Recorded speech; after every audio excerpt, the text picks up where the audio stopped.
reading from the second letter of Wait, the second letter of what? Beloved. Hello? Chad, you're interrupting me while I'm trying to find spiritual enlightenment. Is that God you're talking about, or just a bunch of New Age crap? I don't know, man. Don't you ever wonder if there's anything else out there? Who? You mean space aliens? Wait a second. Holy shit. Now that you mention it, okay, hang on. This might be kind of crazy, but just hear me out. Alright. What if ancient man was visited by aliens that we, in our primitive development, confused for gods? This would explain why we were able to build complex structures that have survived centuries of weather and vandalism with our stupid idiot dum-dum brains. Is such a thing even possible? Yes. Now, before you... Did you say yes? Wow, I was pretty much just talking out of my ass there. Spectral phenomenon detected. Ooh, ghosts! Now those are real. Dreams like not a dream. It's in the writing. If not flowing through. Messiah is a third-person action-adventure platformer, destroy the child, corrupt them all simulator, and literal baby game. It was developed by Shiny Entertainment and published by Interplay Entertainment for PC in the year 2000. It was originally planned to release alongside a PlayStation version and should have coincided with the release of the Sega Dreamcast, so before that console even had a name and was still just referred to as Dural, there was speculation that Messiah would be a launch title. However, the game's unexpectedly long development cycle killed both potential console ports. Who knows, maybe Messiah would have saved the Dreamcast. That was a joke. I know it wouldn't have. Shiny cut their teeth with the Earthworm Jim series that began in 1994 and ended in 1999 with a destitute and penniless Jim buried in an unmarked grave. One idea featured within these games would go on to inspire the gameplay of Messiah, the idea of a protagonist that is powerful when shielded in a suit but clumsy and vulnerable outside of their armor. Following the Earthworm Jim games, Shiny gained a second wind when they made the jump to 3D starting with 1997's MDK. Ancient video game theorists suggest that the studio's naivety when it came to 3D game development worked in their favor, and MDK wound up employing a fair deal of technology that hadn't yet been attempted in PC games. Its success awarded Shiny with numerous licensing deals that would see the game bundled and sold alongside gaming gadgets and even coming pre-installed on Apple's iMac computer. This studio, that had up until then only released a series of cartoon-based platformers supposedly for children, yet I can't get past the first fucking level, was suddenly synonymous with PC games made for adults. Despite this success, MDK's designer, Nick Bruddy, was leery about rushing into the game's sequel, as he had experienced creative burnout jumping right from Earthworm Jim to Earthworm Jim 2. To avoid this happening again, he and 4 other Shiny employees would splinter off to work on Giant's Citizen Kabuto, and asked Interplay if they would hold off on the sequel. Yeah.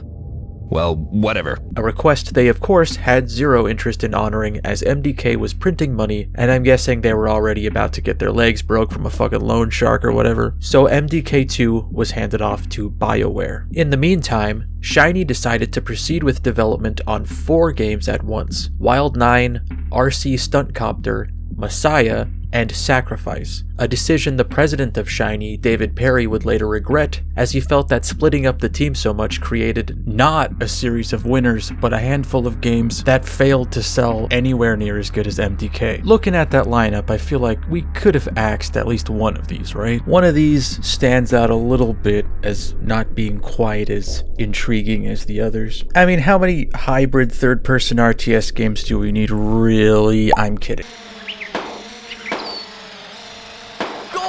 That's great! That's one more than the Canadian hockey team! What? Like the Olympic Games that happened the year this came out? This joke only made sense for 4 more years. Why am I playing this? With Interplay willing to throw money at Shiny and having quickly made a name for themselves as PC gaming pioneers, there was a lot of hype for their next big PC title. Almost 4 years before the game would even be released, Next Generation magazine would put Messiah's protagonist, Bob, on the cover of their September issue and include 7 pages covering the game, which even they seem to think is a little excessive for a game that was not much more than a sparkle in David Perry's eye in '97. Writing, Sure, perhaps both he and Shiny Entertainment get far too much press and are hyped to the moon, but it's really interesting reading this now because Perry sounds so confident that they pretty much figured out video games, glimpsed the code, saying, people can bitch and fight about how many polygons per second they're pushing, but at the minute we're pushing around 500 to 1000 times more than Tomb Raider in software. So the argument is over. My opinion is that we are 2 years ahead of everyone else. Of course, the game was planned to ship in September of 1998, but wasn't until March of 2000, so it sounds like things kind of evened out there, huh? Fuck, 2 years ago, man, we were 2 years ahead of the game. Completely off topic, but this issue is also noteworthy for including coverage of the 97 build of Prey, the game that would become 2006's Prey, back when it was way chunkier and would, like Messiah, also have a soundtrack composed by an industrial metal band, in this case KMFDM, but also like Messiah, this was one of its false starts. In the lead up to the game's release, and perhaps in an attempt to rebuild hype following its delays, Shiny would advertise the game in a few unexpected ways. The first was to lean into the inherent blasphemy of the game's theme. The name Messiah, from the beginning being chosen entirely because it's an emotionally loaded word. I don't think anyone comes right out and says it, but it's clear that they were intentionally playing up the religious aspect in the context of an adult video game that also included graphic violence and nudity. Even the Next Generation magazine included a disclaimer on the cover that it might spark outrage among some, the Christian right for instance. An LA Times article titled "Religious Groups Take Aim at Computer Game" would also come out, suggesting there was some kind of public outcry because of Messiah's content, but they never cite just where this is happening outside of some emails sent to their offices, and the whole article reads like a pretty transparent ad for Shiny. The other advertising stunt they funneled money into was hiring a frequent guest on the Howard Stern show and subject of, I don't know what you call whatever they did on that show, exploitation probably, going by the stage name of Hank the Angry Drunken Dwarf, to walk around a handful of cities dressed as Bob holding a sign that said Messiah.com, which culminated in several TV spots, though when he actually appeared in costume on Howard Stern's show, nobody could seem to remember what exactly Messiah was other than a website. Yeah, that's some www.com or whatever. Messiah.com or something. What kind of company is it? It's just for, I don't know, MTV, I guess. This baffles me for a number of reasons, mostly because it's both not very inventive and also a weird guerrilla marketing idea that a studio with no budget would go for. I guess they did sink something like $4 million into Wild 9, a game I've never heard of in my goddamn life, so maybe they were already strapped for cash. I imagine Interplay was in the rough as well because in all I've read about them, that was their default state. Ultimately, Messiah was a commercial failure, and the response from critics was divisive. People seemed to either love it or hate it. GamePro would write, "When compared to the yawn-inducing firefights of most other action titles, Messiah's inventive theme is quietly revolutionary. Though the open-ended puzzles are often infuriatingly vague, Messiah is ultimately a gaming godsend." Computer Gaming World would give it 1.5 stars and criticize its violence and depictions of women, writing, "The game will keep you guessing as to whether you're in the hands of professional designers or a couple of subliterate, alienated adolescents." Which is a little harsh. I mean, you'd have to be some kind of super literate machine in order to quickly make sense of this logo. It's fucking rad, but like, what is it, upside down? Am I upside down? Oh, I am. I'm actually hovering above the ground right now. Huh, well, maybe if I...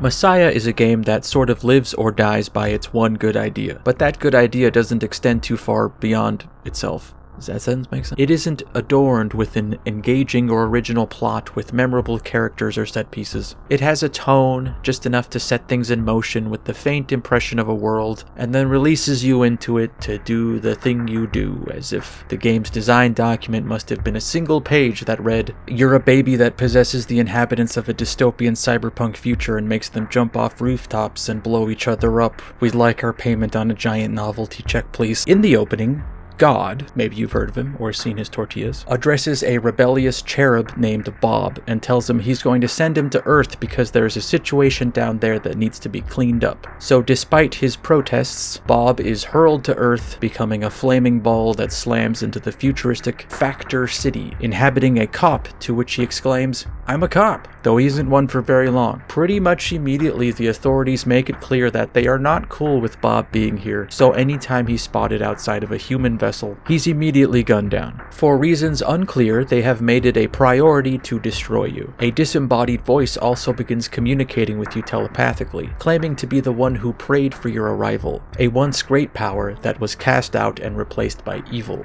That evil being an entity named Father Prime, a dictator that presides over the entirety of Earth, kidnapping large groups of citizens and using them for genetic experiments. For centuries, Father Prime and his police force have battled with a group of cannibalistic humanoid underground dwellers for copyright reasons named Chots. What began as a separatist group that didn't accept Father Prime as their new leader, but after so many years spent crawling around in filth and drinking contaminated piss water, they've become unrecognizable, eating their own quite literally and having no memory of what their initial cause was. So while the Chots are technically on your side, both want to take down Father Prime and save Earth from evil, they are feral and will attack you just as quickly as the cops. Bob does significant things in the game, but as a spanner in the works, secretly sowing the seeds of chaos using both sides. Nobody in this game is there for very long. They exist to be your puppet, to be used and then cast aside, replaced by another. This, I guess you could say, indifference to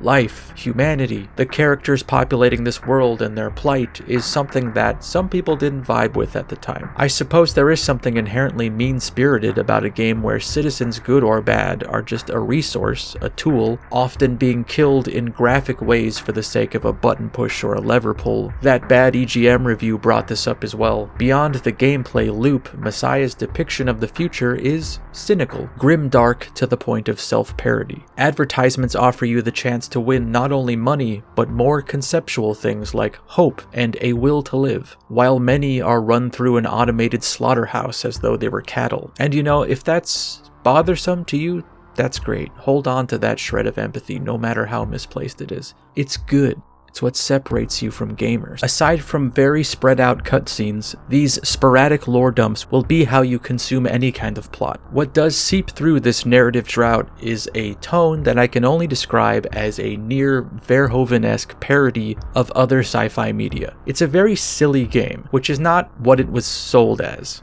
In that NGM issue with Bob on the cover, David Perry implies that MDK wasn't dark enough, that Messiah would go darker in a different way. But it has all the severity and darkness of an Adult Swim cartoon or something. I guess it's conceptually dark or extreme in that you'll probably end up watching this baby be gunned down by cops, fall into lava, or be smushed by machines. But, I mean, you haven't heard him talk. I'll arbitrarily make this a place where you can skip spoilers if you're interested in doing that, because I know you're gonna play this game. I can see it in your eyes. I trust you. I can see you. I can see you right now. Put that down. Parapug, I realize you're not programmed to ponder such matters, but what do you think about the concept of God? Scanning for God. I don't think you can just scan for Scan returned with 0 credible results. Oh. Okay. Just before Bob's arrival on Earth, there was a dramatic increase in people being collected by Father Prime, so much so that the Chot's main food supply, i.e. people, have become scarce, which has increased fighting between the two forces. But even more concerning, the voice in your head warns, are his experiments on the dark side of the moon. He's doing something there that could have catastrophic implications, and he needs to be stopped. Before that, the voice comes up with an ironic end to Father Prime's reign. Bob will free one of his genetic experiments and possess it, then stomp on over to where its creator dwells and destroy him. So we go do that, with very little opposition, or input from me. He just does it in a cutscene. I guess that's cool. Bob strangles Father Prime to death and then snaps the neck of his mutant body, which is fine. I'm sure he didn't want to be alive, I guess. I have no way of confirming that, but alright. Bob is about to celebrate the success of his mission when, of all the people to call right now, Satan himself Skypes in. In this cutscene, Satan reveals that it was him that was leading you on this whole time, and he's really enjoying watching a representative of the Big G do his bidding. I actually had no idea what happened in this scene the first time, because one of the many issues I encountered while running this game was that this cutscene just didn't have audio. They do this funny bit where there are a bunch of cherubs fucking around with Satan's stuff, so he keeps running off camera to yell at them to put stuff down and not to lie to him. But watching it without audio and taking a while to understand that that was a mistake was pretty entertaining. Look at him go. Wonder what he's doing. Bob asks God how he's doing with his mission, to which God responds that he's doing great, but it looks like Earth is beyond saving, and if Satan wants it so bad he can just have it. It's not really a big deal. Expressed with all the emotion of a petulant child, Bob defends Earth, saying that he likes it down here, and that it's exciting at least. He refuses God's request that he return home and runs off to defeat Satan, exclaiming the line of the game. Later, creator! Satan continues to chime in anytime you make progress towards reaching him on the moon. Oh, did I not mention that? Satan's on the moon. Yeah, it's very old-timey cartoon logic, but I do like the idea of your guiding voice now being an uncloseted Satan, who is only nudging you in the right direction because he is so confident that there is simply nothing you can do to defeat him. Yeah, maybe you could use that to kill me. I mean, you won't, but I guess you could in theory, even though it will never happen in a million years. But here's how I do it. Okay, so you take a gun, right? A lot of this dialogue might actually be funny if I didn't know that Satan, the Prince of Darkness, sounds like this. I want to thank you for removing my last barrier to world domination. Which I didn't know until I looked up the cutscene on YouTube, but the more I think about it, the more this whole format of exposition feels kind of like a last-minute band-aid or something. They really just paused the game and put a wall of unnarrated text on screen like, yeah, I'm not reading all that. But I do like that you gradually pick up on Satan being more and more impressed that you're still alive. Not worried, mind you, just surprised in the same way you would if your dog figured out how to drink out of a straw. Like, whoa, I didn't know you could do that. Good for you, I guess. He also reveals that the real reason people have been going missing was not just for experiments. It was mainly because he's been eating them. The plasma within them fuels him like a battery, something that, while abhorrent, he does point out the similarity to what Bob's been doing, just using the unwilling to your own end. Close to making some kind of statement, but this ain't exactly one of them political type games. Aside from the clear criticisms of capitalism and organized religion that comes with most cyberpunk media, of course. But other than that, in what has so far been a pretty straight line to the final boss, we make a barely logical but fun detour to the creatively named Sex City, an extended red light district with a nightclub the size of a skyscraper, where Bob gains access to a military commander by winning a dance competition. In one of a handful of little bits of world building, you can watch a TV that reports on the sudden resignation of Father Prime, and the rise of his replacement, Father Darkness, who was quickly voted in and now has the unquestioning support of the rest of the government, even though they don't feel comfortable revealing who this person actually is or what he looks like. Just trust me, he's good. Adding to my suspicion that this whole segment existed just for the fun of it, Satan is equally baffled that this diversion somehow put you back on the right path to his moon base. Bob makes his way through the military district of the city and to a teleporter that will send him to a research base on the moon. This is the only area of the game that uses logs as a storytelling device, but we learn that some kind of, I don't know, Christian Science sect was keeping Satan prisoner on the moon and trying to devise a way to force him back into hell. They worked out a viable solution by using a spiritual attack. When someone is possessed and depossessed, they emit a spiritual charge that weakens him. And I mean, I see what you're doing there. It's a bit of a stretch, but I'll allow it because I don't know how much thought you could put into an explanation as to why the main game's mechanic will end up saving the day. The Moonbase crew made the mistake of feeding Satan too much blood, which allowed him to break free from his restraints and wreak havoc, driving the few who were left into hiding. These are the souls you will fling at Satan to destroy him and his blood dispensary. The explosion sends Bob plummeting out into the wilderness of the moon. Satisfied that he's protected Earth, Bob prepares himself to be transported back to heaven, but receives no reply from God, so he just kind of stands there. And then it ends. That's the end of the game. There isn't even ending credits music. That's it. God is indifferent to our suffering, and our attempts to intervene have left us stranded on the moon, staring at a crumbling, thankless world. I don't really know, what the exact emotion I'm supposed to be feeling right now is. What am I left with at the culmination of all our efforts? What is my prize? Nothing. Silence. Emptiness. Darkness. Gamers? Gamers? Are you there? Follow my voice. Come into the light. That's it. That's it. Right into my trap.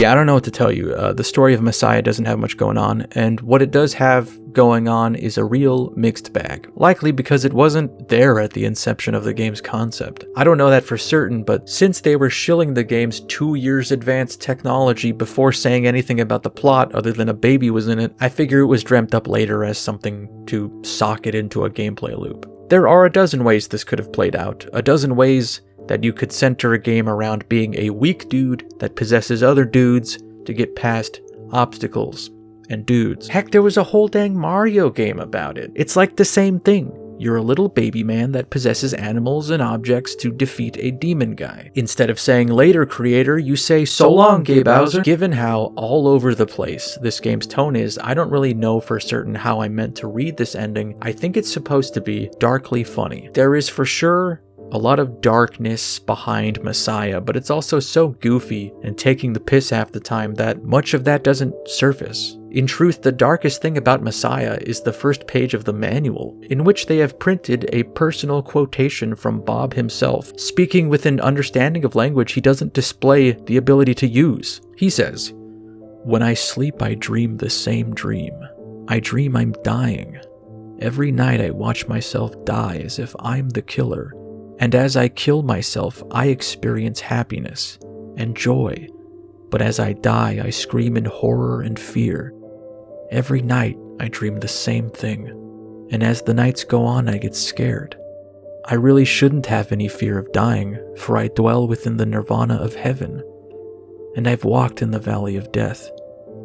But maybe this isn't a dream." Keep in mind, this is the same Bob that also says, She's naked. So I don't know, maybe he had a ghostwriter for that one. This game's sort of starved for characters to latch onto. Everyone you come across is just a disposable meat suit, and you don't really talk to anyone. Even Bob, I guess he's supposed to be like a cosmically significant being of some kind, but he doesn't really even represent the depictions of cherubim as they appear in Christian lore. He's a cherub in the, I don't know, American Coca-Cola Mickey Mouse mascot sense. Functionally just a dumb baby that floats around. He has one act in this whole game that displays some agency or personality, but the rest of the time he's just as unrelatable as any other child. Like, you make me hang out with a child, what are we gonna do? Well, what can we even talk about, man? Video games? I don't know you, little bro. If you're playing Messiah right now, I imagine you're quite disoriented, due to the insane button layout that they've made default. Thankfully, you can easily change it to something made to ergonomically suit human hands. Yeah, well, I say easy, but there are a lot of issues getting Messiah not only running properly, but in the correct resolution, and without that work, the UI and menus could be forced into tiny compressed specs that I tried to deal with, but couldn't. Even with these changes, Messiah is a bit archaic as an action game. It's a rough ride. It's got some grit to it. Other figures of speech as well. What I do think this game almost taps into is clever problem solving. I don't know if we quite accomplish it entirely enough for me to say that they did a good job with this idea, but I can see the idea, and it's fun. Each level drops you off as a useless baby into an area with environmental hazards, locked doors, and machinery that only certain kinds of people can make work. People that are all wandering around the city fighting each other or hiding or just trying to do their job. So you have to sneak your way into their body and then get them to unlock a door or repair an elevator, maybe manipulate some kind of weapon as well. The main difficulty in doing this is that there isn't really a stealth ability, so you mostly have to hop in and hope for the best. But if anyone else sees you entering a body, they will know you're in there and start attacking you. Everyone in this game is made of the same kind of paper that Bob is, so you can't really withstand being hit for very long before you need to eject. The next 2 seconds maybe, outside of a body while you're being attacked is pretty critical. You gotta get in someone else right fucking now, brother, right now! Doing that isn't as simple as running up to someone. You have to jump and float at a specific height and angle in order for it to take. There is some particular invisible cone of acceptance, we'll call it, where you can enter someone, and if you're panicking because you're a baby being shot at, you'll likely miss it or just get stun locked by them beating you in the face with the butt of their weapon.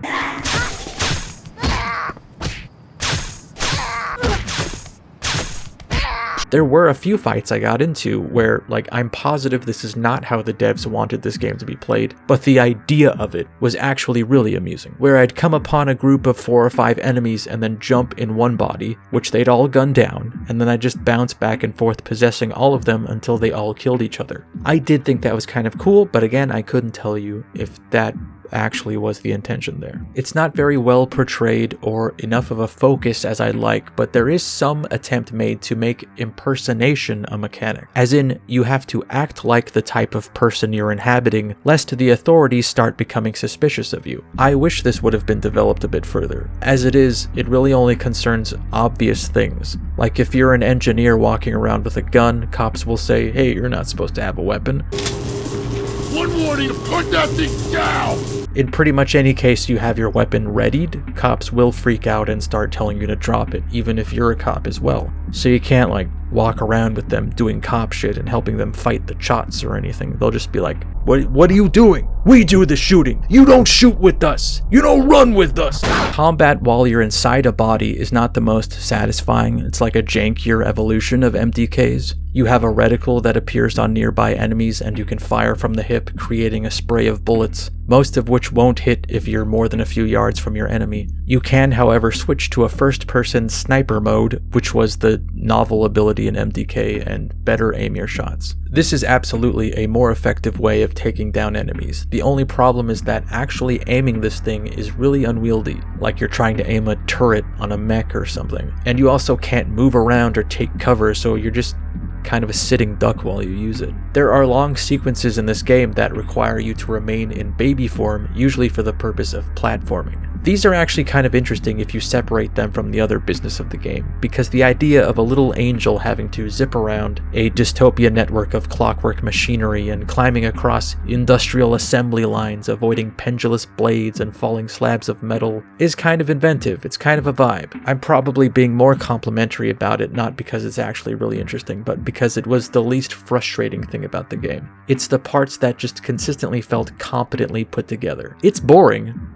but it's done right. There are a couple quirks of gameplay that I'm sure contribute to this game's occasional tone of cruelty that I admit other games very rarely do. It's just the particular manner and time spent lingering on the suffering of the people you are either killing directly or manipulating to die. I guess that's also still killing.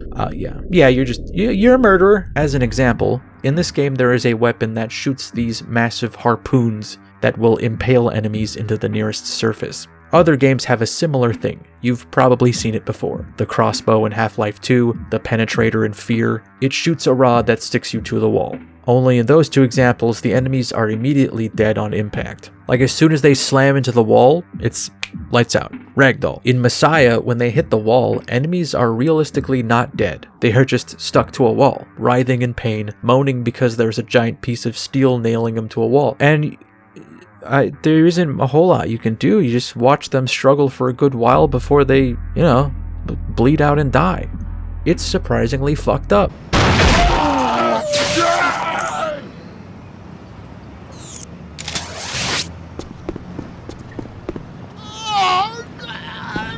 Even more unsettling is what happens if you jump off a great height inside a person's body, something that is like a genuine strategy in the game and required in a few instances. They will slam into the ground and eject you from their body, but again they aren't dead, they just come to on the ground, with presumably their fucking legs broken. Suddenly cognizant and back at the wheel, they crawl around, wailing in agony, saying the things you'd likely say in the same situation. My legs! I think there was a baby in me and he made me break my legs. The baby made me do it, Mr. President. I took some artistic liberties there, sure. What's up, homie? Oh, I'm feeling the pains, mama.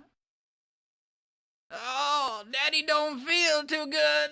Oh, feeling the pain and don't make... Your mileage may vary as far as getting the game to run. I had the classics, from unceremoniously crashing the desktop, to the audio dropping out, to elements in the game simply not appearing. There was a platforming segment that had what I assume was flames shooting out of pipes, only the flames didn't render, so my guy just randomly started screaming and swatting at the air like he walked through a spider web. Get off me! Get it off me! Get it off me! I'm sure a lot of its remaining issues are due to neglect and not things that were there at launch, but You know, not all of them. I don't think it's, at a base level, a very hard game so much as it's a little difficult to accept its controls. To resign yourself to several hours of this. It requires the collected mind of a master gamesman. With this understanding, you can go zen, move beyond the mapping, download someone else's footage. There is something really off about it, and my theory at the moment is that it must have been developed so they could easily port it to consoles. But those console ports just never happened. So it's left with auto-aim you can fall back on, which a lot of games in the PS1 era had, like Siphon Filter. You do have the ability to freely look around with the mouse, but not only does it have that weird, slidey, underwater quality to its movement, it'll just move around anyways when you used WAS to control your character. So it's like, why even bother having free access to the Y-axis if you're gonna be fighting it with your other hand? And this option is turned off by default, which I imagine wouldn't have been seen as odd because the first iteration of DualShock controllers were probably just coming out as development was already underway, and even then they weren't a standard immediately. For a PC-only game, it still somehow feels like a console port. I wouldn't say it's a constantly enjoyable experience at all, but there were moments where I think I was enjoying myself more out of curiosity, intrigue. Like, what is this game going to do next? Hopefully something. Love it when games do that. You know, things. I wish it had one or two more basic gameplay ideas to take into account. It's a very one-note game that occasionally changes that note out of nowhere, and then it apologizes and returns to business as usual. If it ever deviates from that and does something quirky, I'm usually pleasantly surprised. In trying to capture a bit more footage, I only now learned that certain people can be possessed and then made to kiss another character, whereupon Bob is into another body. Only now, in saying that out loud, do I recognize how problematic every little bit of that is. Because you're, you know, a baby that's taking control of a woman to pass the baby but it's like a cherub. It's not a regular baby, it's like an older baby. I'd have to consult like an anime expert to know how I should feel about this. Well, this is what it's all about, right? The genesis of this project was the impressive technology behind it, and though these days you might not be nearly as wowed by this game's visuals, it was for the time rather advanced, at least in concept. The lead programmer behind the game describes their breakthrough as an increase in what he called steps of closeness. Now see how smoothly the Messiah characters scale into the distance. The Messiah engine has the uncanny ability to tessellate any object to infinity, completely eliminating the need for any scaling tricks. Yeah, okay. I guess I see what you're talking about.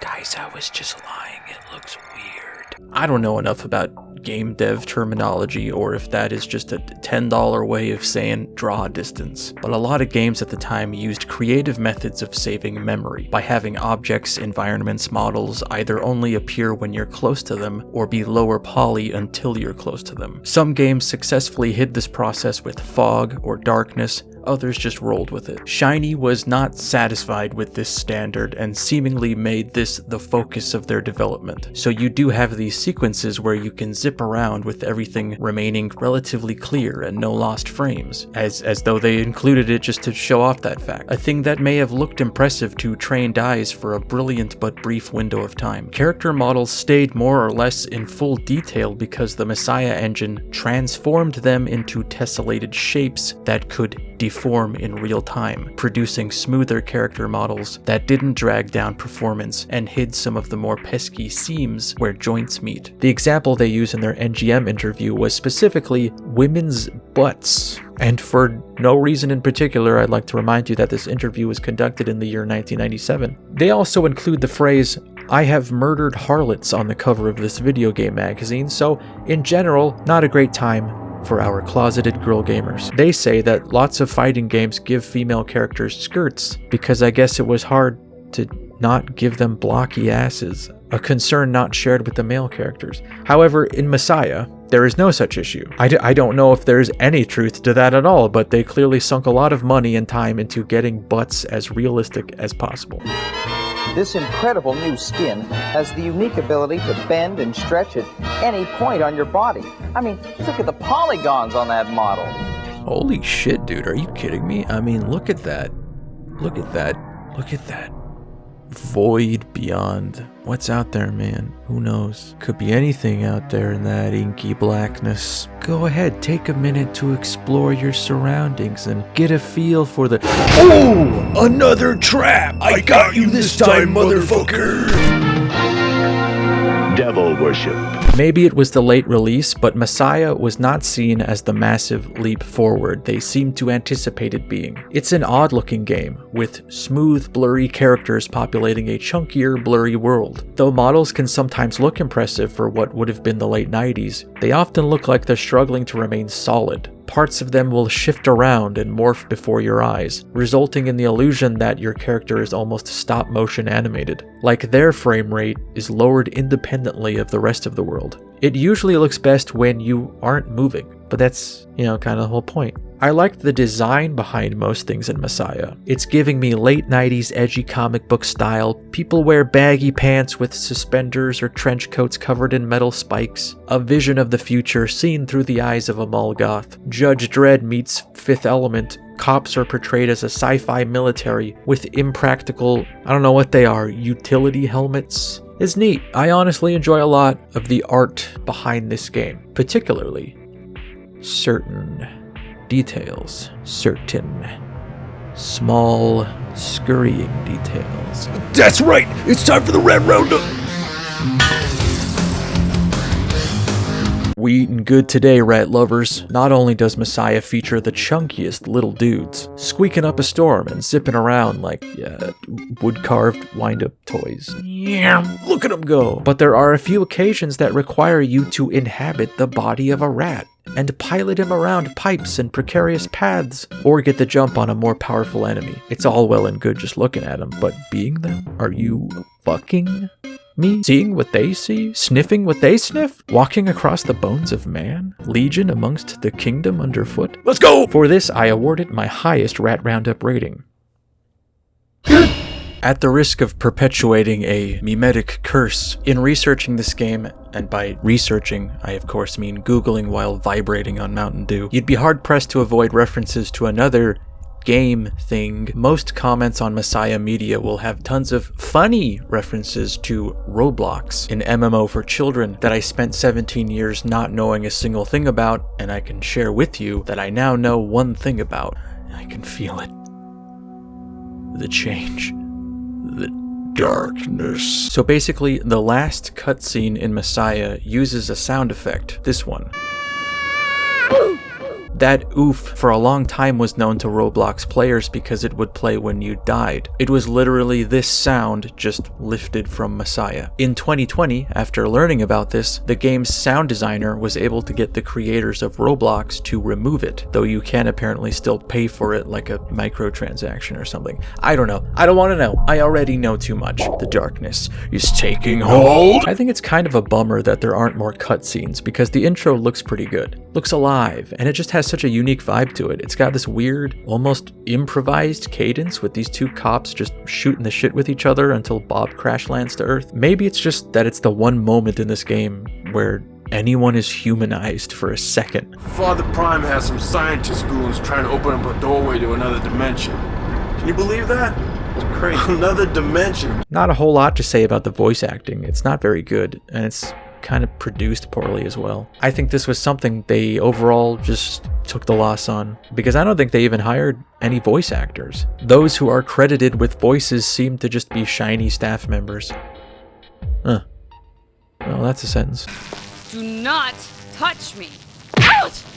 All the voice actors are included in the special thanks in the credits, so I'm pretty sure that was in no way a priority. And yeah, sounds like it. What was clearly thought out was Messiah's soundtrack, which for whatever reason has two composers contributing to it, in Jesper Kyd, who would go on to score most of the Hitman and Assassin's Creed games, as well as some music contributed by the game's sound designer,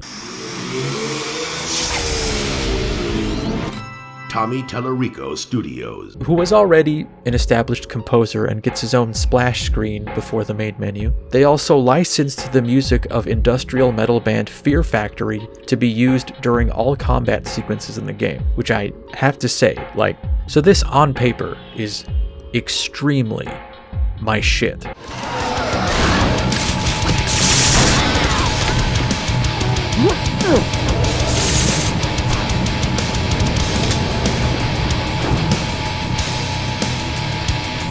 In a broader sense, the design and ideas that went into Messiah are so deeply, abhorrently the year 2000 that it's like it was made for me. It's just that all of it didn't really result in all that great a game. But there's so much that I fuck with heavy, down to just the design of the box art and all the promotional material. Whoever this guy is, Michael Damian, popped off on this box art. If it didn't cost $1 million on eBay for a game I don't care to own, I'd be owning that right now. But as far as the use of Fear Factory, look, I consider myself someone with an expansive appreciation for many genres of music, but industrial will always be my first love. It's where my heart is. Having said that, I don't know if I would consider myself really a Fear Factory fan. They have a large discography, and some of that is a lot of fun. Would I put a track or two on a playlist? Oh, you betcha. But I've always found their vocals to be track by track really hit or miss. I think that's why I found it so enjoyable that this game just uses their instrumentals from the album Demanufactured, which I don't really have any criticism of. They've always been kind of impeccably produced.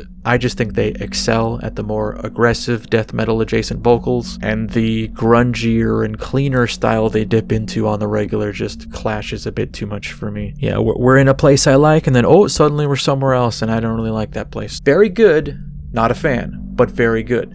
Honestly, I'm just really happy to see a band like that get that kind of recognition, and it is a very fitting choice for a grimy dystopian future. Side note, am I crazy, or did they literally not include their song Messiah? Like, they straight had a ready-made theme song that was thematically appropriate and everything. Forced down. Forced out. Messiah. But they end the game with a baby talking over silence? There are few sounds I dislike more than a child talking, and the next few would just be the other sounds a child makes.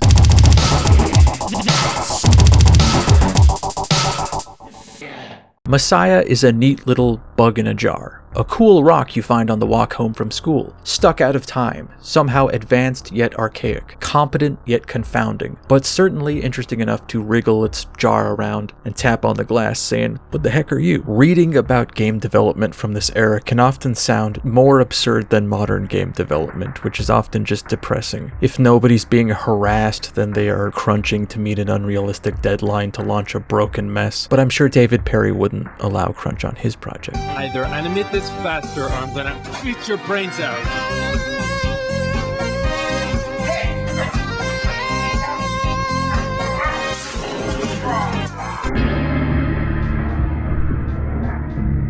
I mean, I'm not in the industry, so I don't actually know if there is any difference. It just sounds like a lot of older games start too big. Huge ideas, huge budgets, huge dreams, and then they are put through a shredder thanks to a number of factors, often publisher interference, until they come out the other end a lumpy, misshapen shadow of the original idea. This game's trajectory, however, is so odd, because it was an anticipated title with a decent budget and certainly enough time to become something greater, but some combination of maybe mismanagement, being understaffed, or too focused on making photorealistic tits resulted in a game that looked neat in the short term, but didn't seem to aspire to do much else. These special features give deformation and interpolation attributes to such properties as physical mass, form, and motion. You know, you can dress this up in whatever kind of flowery language you want to, but I think this is why your game was delayed so many times. Instead of coming up with a last name for Bob, all the boys were huddled around this monitor charging their crystals. And look,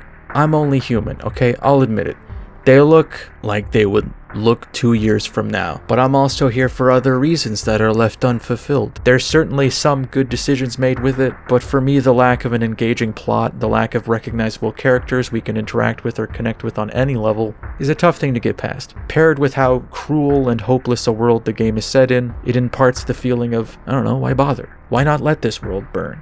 Oh, because there are rants in it. Never mind. Its gameplay is really inconsistent and tough to get used to, and when you do get used to it, that doesn't mean it's good or anything, just that you're not infuriated at it anymore. The idea of hopping from body to problem solve is its best idea, but it's also not fully developed. There are some pretty neat old school platforming bits. I think it excels at creating fun little challenges like that, far more than it does making shootouts or rhythm games or whatever else it wants to dabble in, but not commit to. Not something I'd find myself revisiting, but I'm glad I took a look, if anything, for the hefty dose of nostalgia for the era. And if you're a fan of MDK, it is the closest thing to a spiritual continuation from its creators, I suppose. I'm a creature that accepts the merits of vibes when it comes to games sometimes. Just the nameless quality of a game, its aura, so it being this late 90s oddball edgelord game with a soundtrack that is way too abrasive for something with a baby mascot, I think we align quite a bit there. Oh yeah, what was that spectral phenomenon,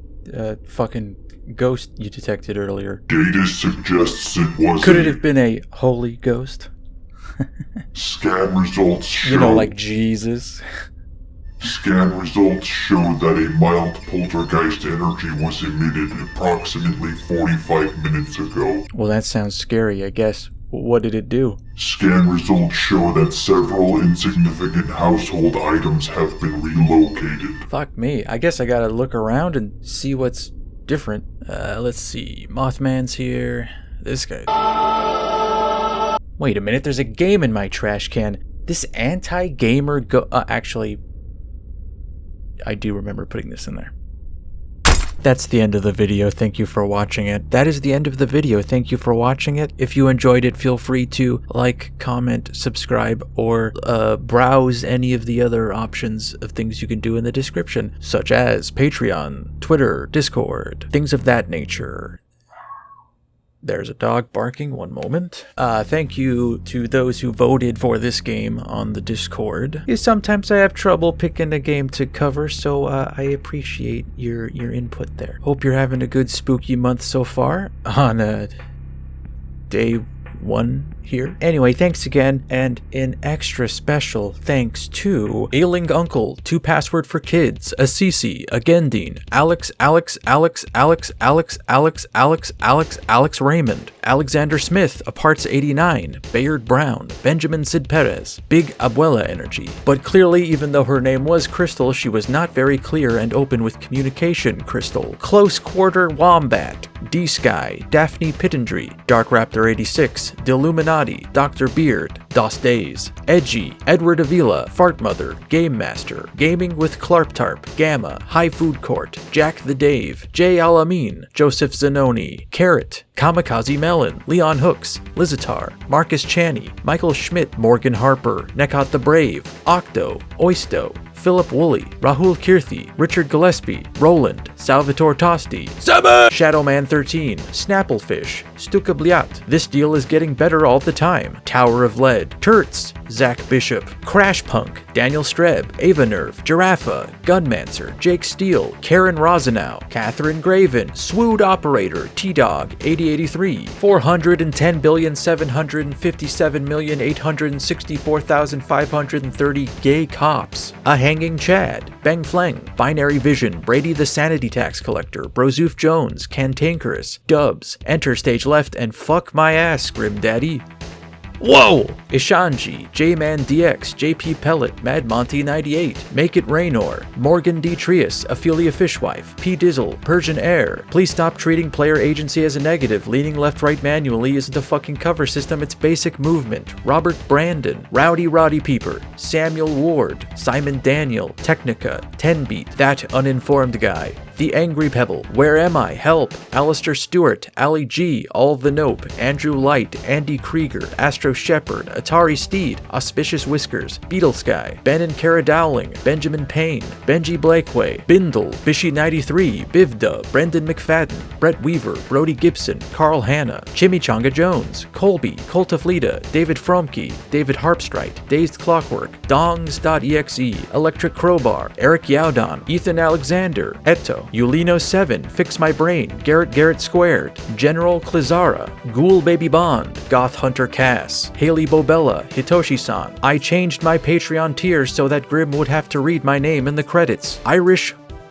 Fuck you. Irish Wristwatch. Irish Wristwatch. Irish Wristwatch, Jake Desi, Jake Raynor, Jerry, Jimmy Changa, June Choi, Jordan Balzano, Joshua David, J-Raptor, Captain Ketchup, Lori Kubri, Leland Miliokis, Leopold Gloom, Lightly Salted Nuts, M, Mandalore Gaming, Marauding Fraud, Marcy Bones, Max Cohen, MCR, Micah J. Best, Miles Phillips, More Sharks, Mr. Alpackelton, Mr. Ducky Quack, Mystical Lint, Name Requires DLC, Nick Hill, Nick Timmons, Nuclear Sun, Noel Rom, Oliver Marshall, Opichi Kostra, Paul Fierce, Replicant, Ruibi Somem, Samejima, Rat Roundup's #1 fan, Scofflaw D, Shadanon, Skylar J. Leal, Saab Akaduka, Startide, Sinulia, Team R, The Horse is the White of the Putty, and Dark Within, The Ratmonger of Castle Jork, Vilmar Valthorson, Vincent Cronin, Zanga PF, and Zdienek Benez for being a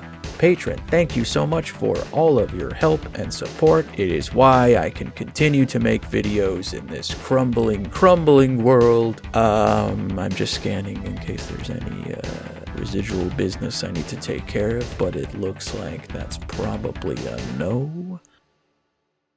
Please, Grim, what are your top rewatched movies every October? I'm thinking, so there's a lot of stuff that I like to watch around this time that's not necessarily like super exciting or gory or anything.